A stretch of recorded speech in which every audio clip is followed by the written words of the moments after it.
ஒரு பாட்டு இருக்குது பார்த்தீங்களா, சிங்கப்பெண்ணே சிங்கப்பெண்ணு, கண்டிப்பாக அவங்களுக்கு என்னுடைய சல்யூட் சார். ஆண்களுக்கு ஈக்குவலாக நாங்கள் பெண்களும் திறமையானவங்க தான் காட்டியிருக்காங்க வந்திருக்கோம். ஆமாம் ப்ரோ, ஆக்சுவலாக ஹோம் கிரவுண்ட் வேறு நம்ம ஒரு மாதிரி ஜெயிக்கலன்னா விஷயமாயிடும். மென்னுக்கு மட்டும் சப்போர்ட் பண்ணாமல் உமன்ஸுக்கும் சப்போர்ட் பண்ணோன்றது என்னோட தாட்டு. உமன்ஸ் வந்து மென்னுக்கு ஈக்குவல், அவங்க சலிச்சவங்க கிடையாதுன்றதை அவங்க ப்ரூவ் பண்ணிட்டாங்க ப்ரோ.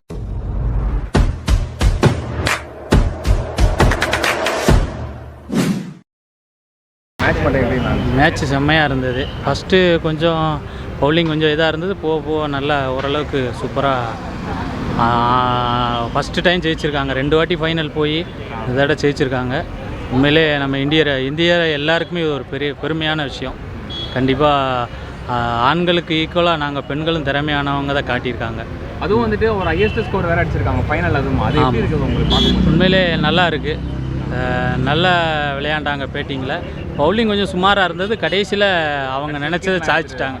கண்டிப்பாக ரன் அவுட்டு டேரக்ட் அடிச்சாங்களா, அதெல்லாம் எப்படி? அதெல்லாம் செம்மையாக இருந்தது. நல்ல அவங்களுடைய முழு திறமையை ஃபைனலில் காட்டியிருக்காங்க. மென்ஸுக்கு ஈக்குவலாக உமன்ஸ் விளாண்டாங்களா? கண்டிப்பாக. அதை விட நம்ம என்ன பெருமைனா, நம்ம நாட்டுக்கு முதல்ல ஜெயிச்சு கொடுத்துருக்காங்க இந்த டீமு.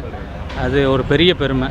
அதுவும் ஆஸ்திரேலியாவை செமிஃபைனலில் தோக்கடிச்சிட்டு சவுத் ஆஃப்ரிக்கா. ஆமாம், கண்டிப்பாக. போன டைம் வந்து கடைசி வரைக்கும் போராடி ஜெயித்தாங்க.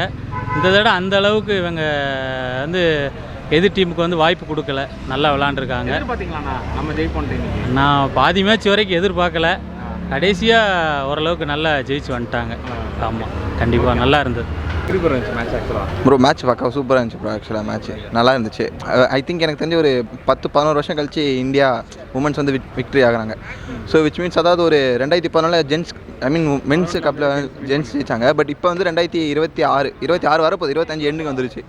ஆஃப்டர் ஒரு 14 இயர்ஸ் கேப்பு உமன்ஸ் கப் வந்து உமன்ஸ் ஜெயிச்சிருக்காங்க. அதான் அவங்க 296 or 298 I think somewhat. 1 run வித்தியாசத்தில் ஜெயிக்க வேண்டியவங்க வந்து கிட்டத்தட்ட 50 ரன் வித்தியாசத்தில் ஜெயிச்சிட்டாங்க. ஆல் அவுட் பண்ணி ஜெயிச்சிட்டாங்க. ஸோ உமன்ஸ் வந்து மென்னுக்கு ஈக்குவல், அவங்க சலிச்சவங்க கிடையாதுன்றதை அவங்க ப்ரூவ் பண்ணிட்டாங்க ப்ரோ. அது எப்படி இருக்குது ப்ரோ? உமன்ஸ் வந்து ஜெயிச்சதை பார்க்கும்போது உங்களுக்கு எப்படி இருக்குது ப்ரோ? எக்ஸ்பெக்ட் பண்ணுறதை தாண்டி இந்தியான்னு ஒரு கேம் இந்தியான்ற ஒரு டீம் போய் விளையாடுது அப்படின்னா, ஸோ நம்ம நாடு நம்ம ஜெயிக்கணும்னு தான் நம்ம நினைப்போம் இல்லையா? அது உமன்ஸாக இருக்கட்டும், மென்ஸாக இருக்கட்டும், யாராக வேணாலும் இருக்கட்டும். ஒரு இந்தியான்ற பேர் ரெப்ரசென்ட் பண்ணாமல் ஒவ்வொரு இந்தியனாக இருந்தாலும் அவங்க ஜெயிக்கணுன்ற மாதிரி தான் நினைப்பாங்க. ஸோ அந்த மாதிரி தான் ஒரு நல்ல ஃபயராக தான் இருந்துச்சு. அதுவும் ஃபைனலில் வந்துட்டு 300 ரன் கிட்ட அடிச்சிருக்காங்க இந்தியா. அது எப்படி இருக்குது உங்களுக்கு அதை பார்க்கும்போது? அது எக்ஸ்பெக்ட் பண்ணாதான் ப்ரோ. எக்ஸ்பெக்ட் பண்ணாமல் நடக்கிறதுலாம் தான் நல்லாயிருக்கும். நம்ம எதிர்பார்த்து அவங்க ஜெயிச்சிருவாங்க, தோற்றுருவாங்க, ரன் கம்மியாக அடிப்பாங்கன்றதை தாண்டி அவங்க அடிச்சிட்டாங்க. ஸோ அதை ஜெயிக்க முடிஞ்சது ஜெயிச்சிருக்கலாம். ஆமாம், அதுதான். ஸோ எக்ஸ்பெக்ட் பண்ணாததெல்லாம் நிறைய நடக்குது இல்லையா? அந்த மாதிரி தான் இது. இப்போ நம்ம எதுவுமே எதிர்பார்க்காம இருந்தோம்னா அது நல்லாவே பெருசாக கிடைக்கணுவாங்கல்ல. நம்ம ஒன்று நினைக்க, சாமி ஒன்று நினைக்கணும். அந்த மாதிரி தான். ஸோ நம்ம வந்து இந்தியா ஒரு 200 ரன் 250 ரன் எடுப்பாங்கன்னு நினச்சா அவங்க 300 ரன் எடுத்து ஜெயிச்சிருக்காங்கல்ல. ஆமாம், அதான் 53 ரன் 54 ரன் வித்தியாசத்தை ஜெயிச்சிருக்காங்க மொத்தமாக. ப்ரோ ஆக்சுவலாக இந்தியா ஃபைனல் வராதுன்னு நினச்சேன். பரவாயில்ல, நல்லா எஃபர்ட் போட்டாங்க. ஆஸ்திரேலியா கூட செமி வின் பண்ணதுனால நல்ல ஒரு சான்ஸாக இருந்தது. ஆக்சுவலாக நான் வந்து சவுத் ஆஃப்ரிக்கா வின் பண்ண தான் நினச்சேன். ஏன்னா சவுத் ஆஃப்ரிக்கா ஓப்பனர் ஓல்வர்ட் வந்து பயங்கரமாக ஒரு பர்ஃபார்மன்ஸ் கொடுத்துருக்காங்க. செஞ்சுரி வேறு போட்டாங்க. லாஸ்ட் மேட்ச் ஒரு 169 வேறு. இந்தியா ஜெயிக்காதான் தான் இருந்தேன். நம்ம ஷஃபாலி வர்மா நல்ல ஒரு ஓப்பன்ஸ் கொடுத்தாங்க. ஸ்மிருதி கூட நல்ல ஒரு ஓப்பன்ஸ் கொடுத்தாங்க. பரவாயில்ல, குட். எதிர்பார்த்தீங்களா bro India? கண்டிப்பாக எதிர்பார்க்கல ப்ரோ. நான் செமிஃபைனலில் ஆஸ்திரேலியா கூட நான் எதிர்பார்க்கவில்லை. பட் ஃபைனலில் வின் பண்ணியிருக்காங்க. ஆஸ்திரேலியா வந்துட்டு 7 வருஷம் சாம்பியன்ஷிப் அடிச்சிருக்காங்க. ஆமாம் ப்ரோ, அதான் தோக்கடிச்சு நம்ம ஃபைனல் வந்திருக்கோம். ஆமாம் ப்ரோ, ஆக்சுவலாக ஹோம் கிரவுண்ட் வேறு நம்ம ஒரு மாதிரி ஜெயிக்கலன்னா விஷயமாயிடும். நல்ல எஃபர்ட் போட்டாங்க. Good time. வந்துட்டு ஃபைனல் எதுவும் 300 ரன் கிட்ட அடிச்சிருக்காங்க. அது எப்படி இருக்குது உங்களுக்கு அதை பார்க்கும்போது? ப்ரோ அது எந்த ஒரு ப்ரெஷர் இல்லாமல் கான்ஃபிடன்ஸாக ஆடி இருக்காங்க ப்ரோ. அதுவே சூப்பரான ஒரு இது தான் ப்ரோ. அதுவும் இல்லாமல் ஆல் அவுட் பண்ணியிருக்காங்களே, எப்படி ப்ரோ இருந்துச்சு உங்களுக்கு பார்க்கும்போது? சவுத் ஆஃப்ரிக்கா கம்பேர் பண்ணும்போது இந்தியா ஆல் அவுட் பண்ணியிருக்காங்கன்றது வந்து சூப்பரான விஷயம் ப்ரோ. ஏன்னா அவங்க பார்ட்னர்ஷிப் வந்து லாஸ்ட்டு நம்ம சவுத் ஆஃப்ரிக்காவோட ஆடும்போது 7 விக்கெட் இருக்கிறபோது பயங்கரமான பர்ஃபார்மன்ஸ் கொடுத்தாங்க சவுத் ஆஃப்ரிக்கா. இப்போவுமே வந்து பாலும் ரன்னும் ஒரே சேமாக தான் இருந்துச்சு. 100 பாலுக்கு 100 ரன் அடிக்கிற மாதிரி தான் இருந்துச்சு. சரி, நான் போய் பயந்துட்டு இருந்தேன். சரி, 5 விக்கெட்டு 100 பாலுக்கு 100 தான் அடிக்கணும் அப்படின்னு இருந்துச்சு. பரவாயில்ல, டைட்டாக போட்டு வெயிட்டாக வின் பண்ணிட்டாங்க. எப்படி ப்ரோ இருந்துச்சு? இந்தியா வின் பண்ணியிருக்காங்க. இந்தியா ஜெயிச்சது ஹாப்பியாக இருக்குது ப்ரோ. எதிர்பார்த்தீங்களா? எதிர்பார்த்து தான் ப்ரோ. சவுத் ஆஃப்ரிக்கா ஆஸ்திரேலியாவே செமிஃபைனல் வந்தானே கன்ஃபார்ம் பண்ணிட்டேன் ப்ரோ. அடிச்சிருவாங்க அப்படின்னு. அதுவும் ஆல் அவுட் பண்ணி ஜெயிச்சிருக்கோம். எப்படி இருக்குது அதை? அது கொஞ்சம் பெருமையாக தான் ப்ரோ இருக்குது. எப்படி ப்ரோ இருந்தது உங்களுக்கு மேட்ச் பார்க்கும்போது? மேட்ச்சு பார்க்கும்போது எப்படி சொல்கிறது, எனக்கு கொஞ்சம் டிஃப்ரெண்ட்டாக இருந்தது. உமன்ஸ் வந்து இந்த அளவுக்கு போராடுறாங்க அப்படின்றத நான் ஸ்டார்டிங் பார்க்கல. இதுக்கு முன்னாடி மேட்ச் பார்க்கல. ஏன்னா வருஷம் ஆடிட்டு தான் இருக்காங்க வேர்ல்ட் கப்பு. ஆனால் இந்த சீசன் மட்டும் செமியில் வந்து இந்த ஆஸ்திரேலியா தோக்க அடித்ததுனால வந்து இப்போ நிறைய பேர் இதை பார்க்க ஆரம்பித்தாங்க.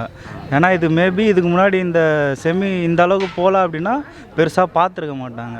அந்த செமி இந்த அளவுக்கு போனதுனால இன்ஸ்டாலெல்லாம் செலிப்ரிட்டி மாதிரி செலிப்ரேட் பண்ணதுனால தான் ஃபைனலுக்கு இவ்வளோ இது.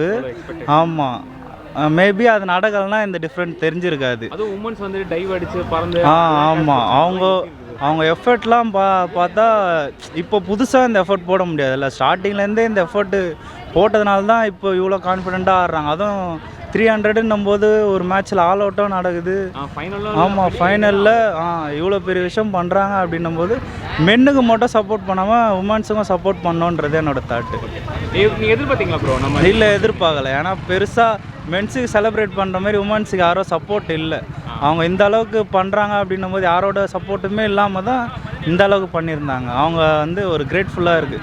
மென்ஸுக்கு எப்படி செலிப்ரேட் பண்ணணுமோ உமன்ஸுக்கும் அதே சப்போர்ட் கொடுத்தாங்கன்னா அவங்க இன்னும் நல்லா பண்ணுவாங்க அப்படின்றது என்னோட இது. ஃபர்ஸ்ட் டைம் ஜெயிச்சிருக்காங்க, எப்படி ப்ரோ இருக்கு? ஆமாம், ஃபஸ்ட் டைம் ஜெயிச்சிருக்காங்க. எப்படி சொல்கிறது, அவங்கக்கிட்ட இவ்வளோ எஃபர்ட் இருக்குது, இவ்வளோ திறமை இருக்குது அப்படின்றது இந்த சீசனில் தான் எல்லாருக்குமே தெரியுது.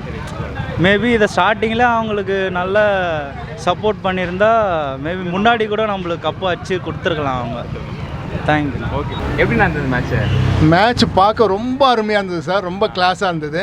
அதாவது இந்தியன் டீமில் இந்த அளவுக்கு நல்ல ஒரு பர்ஃபார்மன்ஸு, அதாவது செமிஃபைனலில் இதை விட நல்லா பர்ஃபார்மன்ஸ் இருந்தது பேட்டிங் லெவலில். பட் இந்த ஃபைனலில் வந்து not only in batting, bowling and fielding, overall அவங்களுடைய பர்ஃபார்மன்ஸ் எக்ஸாக்டாக ஃபஸ்ட் கிளாஸாக இருந்தது. அதனால தான் இன்றைக்கி அவங்க கப் அடிச்சிருக்காங்க. அவங்க சவுத் ஆஃப்ரிக்காவை ஆல் அவுட் பண்ணி நம்ம இந்தியன் டீம் உமன்ஸ் டீமு நம்ம இவ்வளோ தூரம் வருவோம், அதுவும் வந்து ஜெயிச்சிருக்கோம் வேறு. எப்படி இல்லை, நான் செமிஃபைனல் பார்க்கும்போது கண்டிப்பாக எதிர்பார்த்த ஃபைனல் நம்ம தான் அடிப்போன்ட்டு எனக்கு நல்ல ஒரு நம்பிக்கை இருந்தது. பட் ஒன்ஸு இந்த பேட்டிங் ஸ்டார்ட் பண்ணும்போதெல்லாம் 350 வரும்னு நினச்சேன். பட் அவங்க 298 எடுக்கும்போது கொஞ்சம் டிசப்பாயின்ட்மெண்ட் இருந்தது எனக்கு. ஒரு வேளை சவுத் ஆஃப்ரிக்கா அடிச்சிருமோன்னு பயமாக இருந்தது. ஏன்னா இந்தியன் வந்து இந்த ஓவரால் வேர்ல்டு கப்பில் பார்த்தீங்கன்னா பேட்டிங் பர்ஃபார்மன்ஸ் சூப்பராக இருந்தது. ஆனால் பவுலிங்கோ ஃபீல்டிங்கோ கொஞ்சம் ஒரு தடுமாற்றம் இருந்தது. பட் இன்றைக்கி அதை எல்லாத்தையும் நிவர்த்தி பண்ணி ஓவராலாக அவங்க ரொம்ப நல்லா பர்ஃபார்ம் பண்ணி இன்றைக்கி ஜெயிச்சு காமிச்சிருக்காங்க. ஸோ நான் எதிர்பார்த்த ஸ்கோர் வந்து 330+. பட் 298லேயே அவங்க இந்தியா வந்து 7 விக்கெட்ஸில் பண்ணியிருக்காங்க. எப்படி இருக்குது சவுத் ஆஃப்ரிக்கா ஃபைனலில் வந்துட்டு? அதுதான் சார், இப்போது ஃபஸ்ட்டு இந்தியா பேட்டிங்கு. So second over it's batting, all out பண்ணால் தான் ஜெயிக்க முடியும். ஆல் அவுட் பண்ணியிருக்காங்க. It's very great. நல்ல ஒரு மேட்ச் சார், நல்ல மேட்ச். அதனால தான் இன்றைக்கி பார்த்தீங்கன்னா சச்சின் சார் வந்திருந்தார், ரோஹித் சர்மா கிரவுண்டில் வந்திருந்தார். ஸோ அவங்கெல்லாம் வந்து அவங்களுக்கு அப்ரிஷியேட் பண்ணியிருக்காங்க. ஸோ இதை உமன்ஸ் ஜெயிச்சிருக்காங்க, எப்படி இருக்குது? அதுதான் சார் இந்தியாவுக்கே ஒரு அதுதான் சிங்கப்பெண்ணு, நம்ம ஒரு பாட்டு இருக்குது பார்த்தீங்களா, சிங்கப்பெண்ணு. கண்டிப்பாக அவங்களுக்கு என்னுடைய சல்யூட் சார். அவங்க இன்னும் மென்மேலும் நல்லா வளர்ந்து எல்லா ஃபார்மேட்லேயும் அவங்க சாம்பியன் ஆகணும்னு கடவுள்கிட்ட பிரார்த்தனை பண்ணிக்கிறேன் சார். தேங்க்யூ.